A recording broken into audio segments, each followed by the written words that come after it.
Hey everyone, Alex here. Let's tackle a question I get all the time. Can you actually keep a tiger as a pet? It's a question that sparks the imagination, doesn't it? The idea is magical.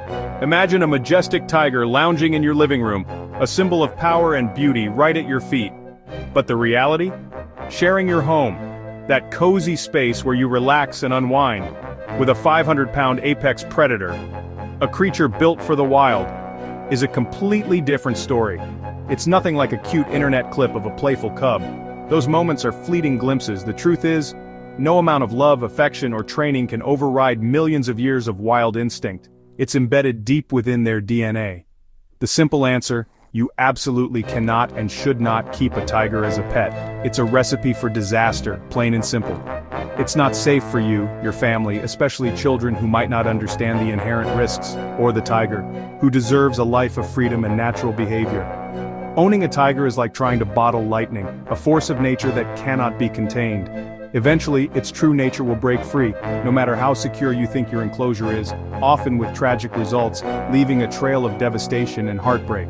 So let's explore why tigers belong in the wild, where they can thrive and fulfill their ecological role, not our homes, where they are simply out of place and pose a danger to everyone involved. One huge myth that continues to circulate, often fueled by sensationalized media, is that raising a tiger from a cub, imprinting on it from a young age, somehow erases its inherent wild nature. People believe that if they raise a tiger from infancy, it will be forever tame and docile. This couldn't be further from the truth. Wild instincts don't vanish, they simply lie dormant, waiting for the opportune moment to surface.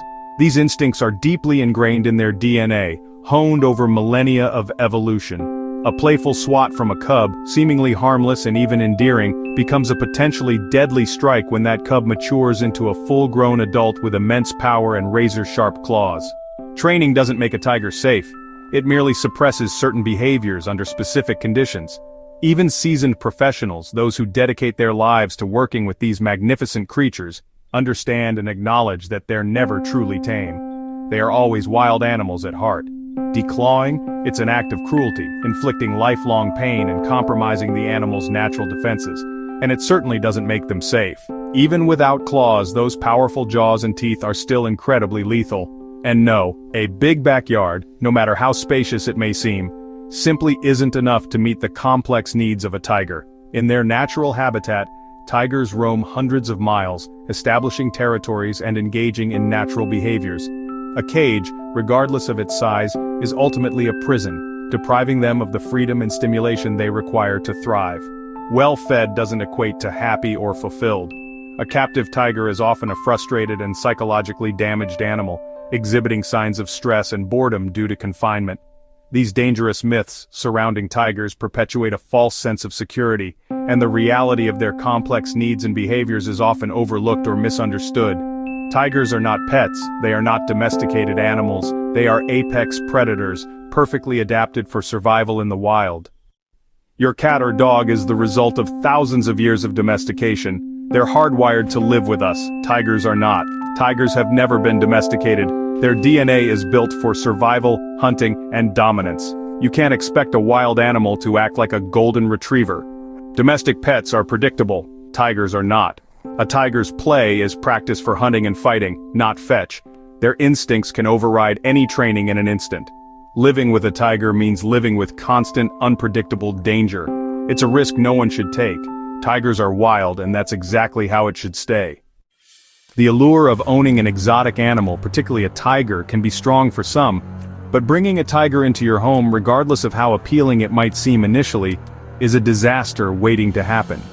The reality of keeping such a powerful and unpredictable creature in a domestic environment is fraught with danger and potential for catastrophic consequences. Children are especially at risk. Their natural curiosity and playful nature can easily put them in harm's way. Quick movements, sudden noises, or even innocent gestures can trigger a tiger's predatory instincts, leading to devastating outcomes. Even owners who raise tigers from cubs, nurturing them from infancy, aren't safe. The inherent wildness remains. One moment of misinterpretation, a perceived threat, or a simple change in the animal's mood can turn deadly.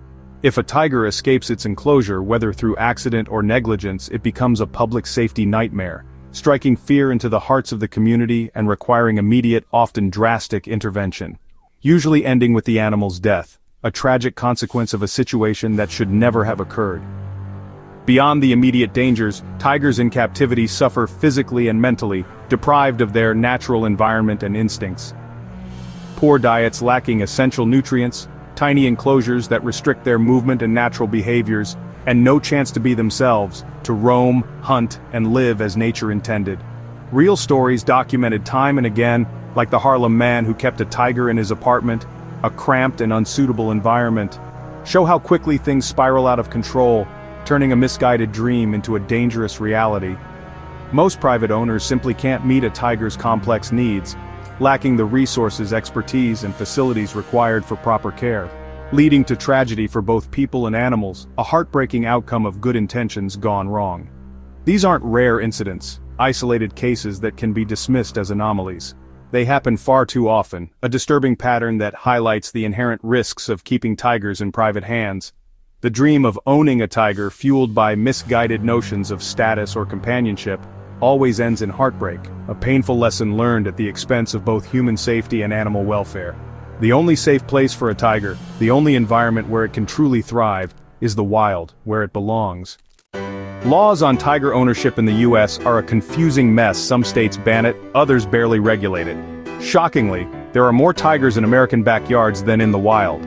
Sanctuaries are overwhelmed with abandoned, suffering big cats from failed private ownership. For every rescued tiger, many more suffer or are euthanized. The real solution? Wild animals belong in the wild. Tigers aren't pets or status symbols, they're powerful predators who deserve freedom. Support conservation, not captivity. Never buy a wild animal or support cub-petting businesses. Educate others, support reputable sanctuaries, and help protect tigers where they belong. Thanks for watching. Let's keep tigers wild and free.